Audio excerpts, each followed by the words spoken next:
ওই দিনটা পুজো কার্যক্রম থাকবে, কাজে এটা তো প্ল্যানিং করে নিতেই হয়।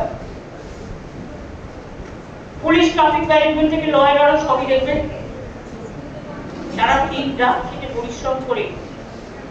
এখন তো তৃতীয় দিন থেকে ঠাকুর দেখা শুরু হয়ে যায়। প্রথম এসডির লোকেরা, ফায়ার ব্রিগেডের লোকেরা, ডিজাস্টারের লোকেরা, প্রশাসনের লোকেরা, কর্মচারী থেকে শুরু করে প্রায় অনেকেই। পুলিশের যারা সমন্বয় থাকে কলকাতা পুলিশ আর রাজ্য পুলিশ এবং কমিশনারেটগুলোতে এবং জেলাগুলোতে, যাতে কারোর সাথে জেলাগুলোতেও এখন খুব ভালো পুজো হয়।